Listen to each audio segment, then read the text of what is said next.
먼저 오늘 1절 말씀 같이 한번 읽어보죠. 하나님이여 나를 지켜주소서. 내가 주께 피하나이다. 아멘. 다윗은요 지금 인생의 가장 어려운 순간에 뭐라고 고백하냐면요, 하나님 나를 좀 지켜주십시오. 이 땅에서 나를 지켜주실 수 있는 분은 하나님밖에 없습니다. 그래서 그의 고백은요, 내가 주께로, 하나님께로 피하겠다고 고백하고 있습니다.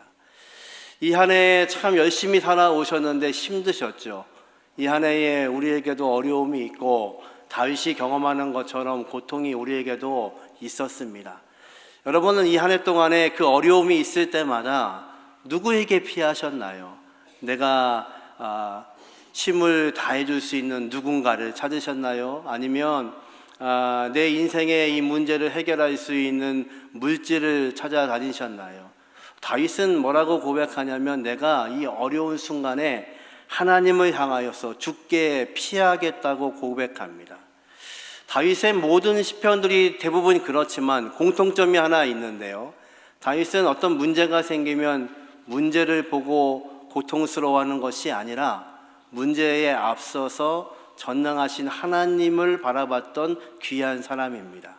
새로운 한 해 저와 여러분이 그 하나님을 바라볼 수 있는 귀한 은혜가 있기를 주님의 이름으로 축원합니다. 다윗은요 4절에 이렇게 고백합니다. 같이 한번 읽어보죠. 다른 신에게 예물을 드리는 자는 괴로움이 더할 것이라. 나는 그들이 드리는 피의 전제를 드리지 아니하며 내 입술로 그 이름도 부르지 아니하리로다. 아멘. 다윗은 지금 무엇을 결정하고 있냐면요, 내 인생에 어려움이 생기고 그리고 힘든 일이 생겼을 때 과연 너희들은 누구를 바라보고 있느냐. 그러면서 뭐라고 고백하냐면요, 내가 다른 신을 향해서 예물을 드리지 않고 마치 다른 신을 향해 예물을 드리는 사람들은 괴로움이 더해 간다고 그는 고백합니다. 사실은요, 저와 여러분의 인생이 힘들고 괴로운 이유는요, 잘못된 선택을 해서 그렇습니다. 다윗은 지금 무엇을 고백하냐면요, 이 어려운 때에 나는 주님께만, 하나님께만 피할 것이고 다른 신을 향하여서 피하고 있는 인생들은 오히려 어려움과 두려움과 아픔이 더해지고 있다고 말하는 겁니다. 이 한 해 동안에 역시 여러분들은 이 고통과 어려움 속에서 무엇을 의지하셨나요? 나를 도울 수 있는 것이 어디 있는지 찾으셨나요? 그런데 다윗은 고백합니다. 내가 다른 신들을 섬기지 않겠다. 다른 신들을 섬기는 이처럼 살지 않겠다. 결단하고 있는 겁니다. 여러분, 새로운 한 해가 이제 곧 시작됩니다. 새로운 한 해 여러분은 누구를 의지할 것이며 누구에게 여러분의 인생을 피하시겠습니까? 여러분, 이 한 해 동안에 하나님보다 더 좋은 거 쥐고 계셨다면, 아직도 놓지 못하는 것이 있으면 이 아침에 그것을 내려놓을 수 있는 은혜가 있기를 주님의 이름으로 축원합니다. 그걸 내려놓으셔야 새로운 한 해 다윗의 고백처럼 내가 주께만 피하겠습니다, 주님만 의지하겠습니다, 이것이 가능해집니다. 이것이 가능해져야 하나님께서 저와 여러분의 인생을 움직이실 수가 있고 이루어 가실 수가 있습니다. 우리 주님께서는요, 이 땅에 오신 것을 성경은 뭐라고 기록하냐면, 그분은 하나님이셨던 분이신데 그분이요 스스로 자기를 비우셨다고 말합니다. 그래서요 인간의 몸, 종의 형태로 우리에게 오셨다고 말씀하시지요. 우리가 우리 안에 있는 것을 비우지 못하면요, 하나님으로부터, 주님으로부터 주시는 것들을 우리 안에 채울 수가 없습니다. 그래서 주님은요 계속 말씀하시는 거예요. 너희가 내 안에 거하고 내가 너희 안에 거하면. 그래서 주님이 우리에게 함께 하시는 것이 우리에게 능력이라고 말씀하시고, 그렇게 되기 위해서는 우리의 손에 있는 것들을 놓아야 된다고 설명하십니다. 이제 다윗은요 왜 이 모든 것들 가운데 다른 신을 의지하지 않고 하나님만 의지하겠다고 이야기할까요? 오늘 시편의 마지막 절인데요, 11절을 먼저 같이 한번 읽어보죠. 주께서 생명의 길을 내게 보이시리니 주의 앞에는 충만한 기쁨이 있고 주의 오른쪽에는 영원한 즐거움이 있나이다. 아멘. 그 하나님 앞에 무엇이 있냐면요, 충만한 기쁨이 있고 그 하나님의 오른쪽에는요 영원한 즐거움이 있다고 말씀하십니다. 영원한 기쁨과 영원한 즐거움이 되시는 전능하신 하나님이 저와 여러분의 인생에 들어오실 수 있도록 이 마지막 예배에 아직도 우리가 쥐고 있는 것이 있으면 그것을 내려놓을 수 있는 비움의 은혜가 저와 여러분의 복이 되게 하시기를 주님의 이름으로 축원합니다. 여러분은 오늘 받으신 것처럼요 1년 계획표를 다 드렸습니다. 이제 매월 자세한 기록들도 나눠드릴 겁니다. 왜 그럴까요? 여러분의 시간을 비우십시오. 그 일정을 보시고요, 어떤 교회에 행사가 있는지, 어떤 교육이 있는지 살펴보시고 여러분을 비우셔서 이제 여러분 안에 하나님의 귀하신 말씀, 하나님의 귀하신 생각, 하나님의 놀라우신 섭리가 새로운 한 해에 이루어질 수 있는 복이 저와 여러분의 복이 되게 하시기를 주님의 이름으로 축원합니다. 다윗은요 그의 어려움 가운데 2절에 이런 고백을 합니다. 같이 한번 읽어보죠. 내가 여호와께 아뢰되 주는 나의 주님이시오니 주밖에는 나의 복이 없다 하였나이다. 아멘. 다윗이 두 번째로 뭐라고 고백하냐면요, 내 인생의 복은 하나님밖에 없습니다. 저와 여러분의 고백이 되기를 원합니다. 여러분이 하나님의 복이신가요? 하나님 한 분만 계시면 되시나요? 여러분의 인생이 여전히 어렵고 힘들어도 하나님만 계시면 여러분은 행복하십니까? 점점 작아지시는데요. 이 한 해 동안 여러분은 뭐가 부족하셨나요? 건강이 약해져서 건강 때문에 기도하셨나요? 물질의 어려움 때문에 물질을 붙잡고 기도하셨나요? 또 자녀의 어려움 때문에 자녀를 붙잡고 기도하셨나요? 이 모든 것들을 하나님이 새로운 한 해에도 주시기를 원하십니다. 그런데요, 진짜 복은 무엇이냐면 하나님이 나와 함께 하시는 것을 복으로 깨달으셔야 됩니다. 다윗은요, 이 고백을 하고 있는 이 상황에도 아무것도 손에 쥐어진 것이 없어요. 사막을 배회하고 있고 아둘람 동굴 속에 피신해 있고 여전히 사울 왕이요 그를 죽이겠다고 쫓아다니고 있는 때예요. 다윗은 한 번도 하나님한테 내가 왕 되겠다고 서원한 적이 없는데 하나님이 기름 부으셔서 이스라엘의 왕 삼겠다고 말씀하세요. 골리앗과 싸워서 이긴 것뿐인데, 하나님의 말씀을 가지고 나아가서 이긴 것뿐인데 민족의 영웅이 되었어요. 사울은요 끊임없이 시기하면서 다윗을 죽이겠대요. 왕 세우신다고 하시면서 긴 시간 동안 다윗은요 왕 되기까지 사막을 헤매면서 어려움 중에 있고 그의 손은요 지금 아무것도 잡히지가 않습니다. 근데 그의 고백은 뭐냐면요, 이 모든 것이 없어도 하나님만 계시면 됩니다. 하나님만 나의 복이 되시면 그것으로 만족합니다. 이것이 그의 고백이었습니다. 그가요 5절과 6절에 이렇게 고백하네요. 같이 한번 큰 소리로 같이 한번 읽어보겠습니다. 여호와는 나의 산업과 나의 잔의 소득이시니 나의 분깃을 지키시나이다. 내게 줄로 재어준 구역은 아름다운 곳에 있으며 나의 기업이 실로 아름답도다. 아멘. 그가 뭐라고 고백하나요? 이 모든 것들, 나의 산업과 나의 소득. 이스라엘 백성들은요 여호수아에게 제비를 뽑아서 그 지파별로 땅을 분배받았어요. 그것이 그들의 기업이었어요. 이 기업은 빼앗기면 안 되기 때문에 대대로 이 땅을 물려가면서 하나님의 축복을 경험했던 것이 이스라엘 백성들이잖아요.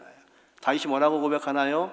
저는 지금 그런 기업이 없습니다. 그런데 누가 내 산업과 내 소득의 도구가 되시냐면 전능하신 하나님이 나의 소득이시고 나의 빛이시고 나의 모든 것이 되십니다. 지금 우리말로 하면 이런 겁니다.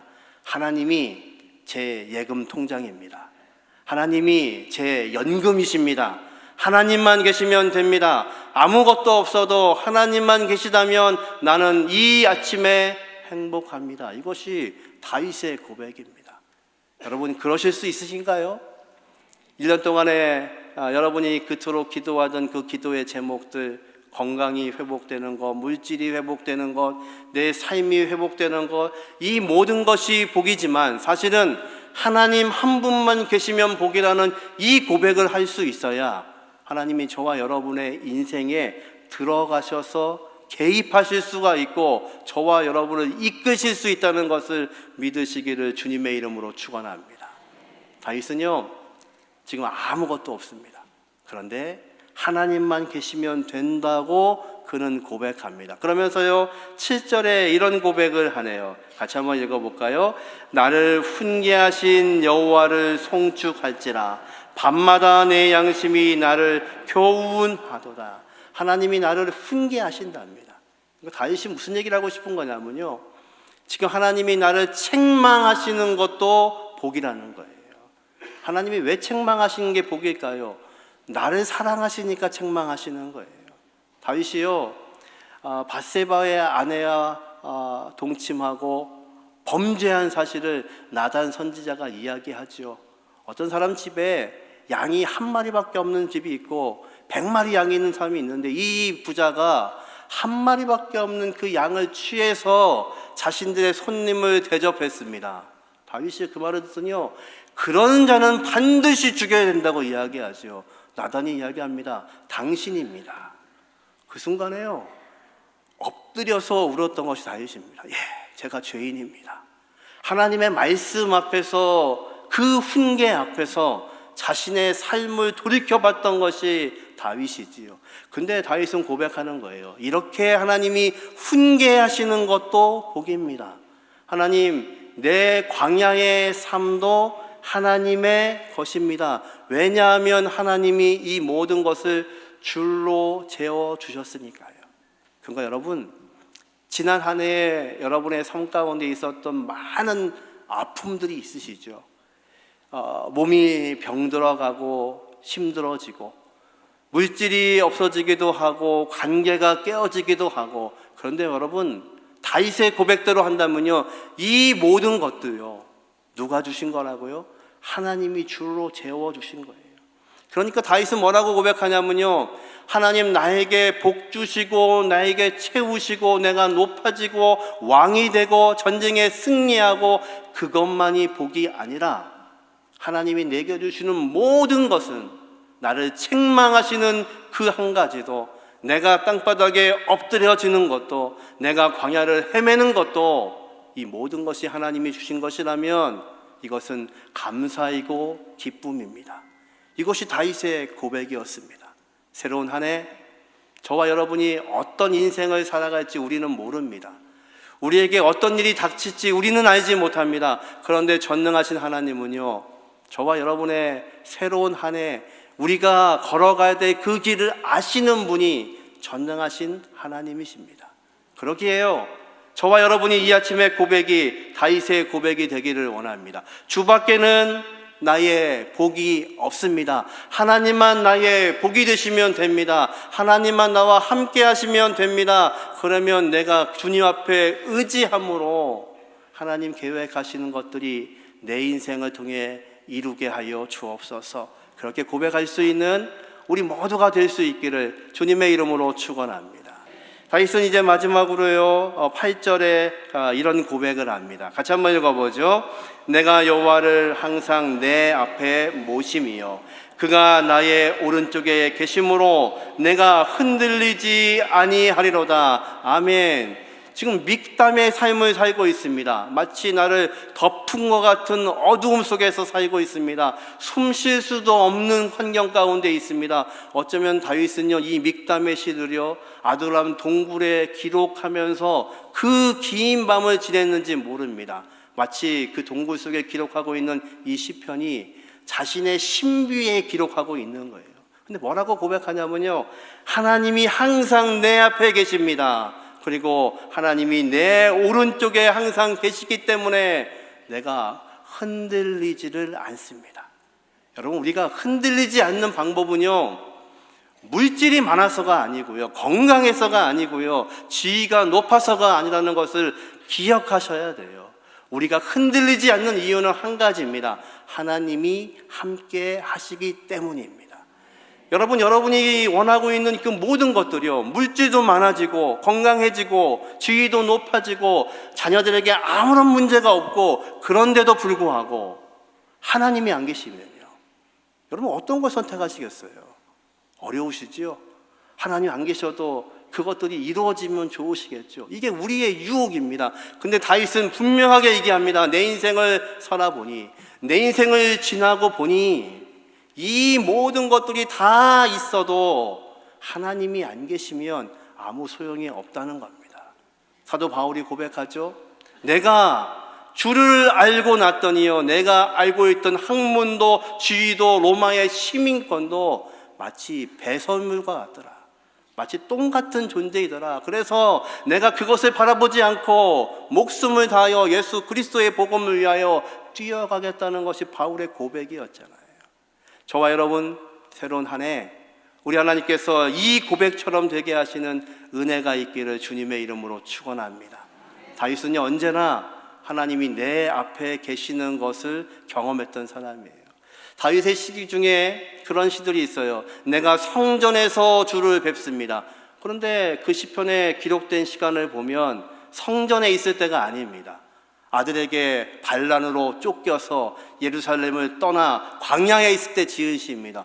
그런데 어떻게 성전에 있다고 고백할까요? 다윗은요, 내가 어떤 환경이어도 하나님을 경험하는 그 장소는 그에게 성전입니다. 아무리 어려워도, 아무리 힘들어도 하나님을 경험하고 있다면 바로 그곳이 성전인 것이죠. 그런데요, 성전에서 편안하게 왕이 되어서 예배하고 있어도 하나님 허락하시는 임재를 경험하지 못하면요, 그 성전의 예배가 아무것도 아니라는 것을 그가 고백하고 있는 겁니다. 여러분, 새로운 한 해 우리에게 또 어떤 어려움이 있을지 모르겠습니다. 그런데 그 어려움 때문에 두려워하지 마십시오. 그것 때문에 먼저 염려하지 마십시오. 하나님과 함께 함으로 우리가 있는 그 장소, 그 환경 속에서도 전능하신 하나님이 저와 여러분과 함께 하고 있다면 다윗의 고백처럼 하나님이 내 앞에 계십니다. 그래서 나는 두렵지 않습니다. 하나님이 내 오른편에서 그늘이 되어주십니다. 그래서 나는 염려하지 않습니다. 그렇게 외칠 수 있는 저와 여러분이 되게 하시기를 주님의 이름으로 축원합니다. 다윗이 이 모든 것들을 쓰고 나서요, 이렇게 고백하죠. 9절 말씀 같이 한번 읽습니다. 이러므로 나의 마음이 기쁘고 나의 영도 즐거워하며 내 육체도 안전히 살리니. 아멘.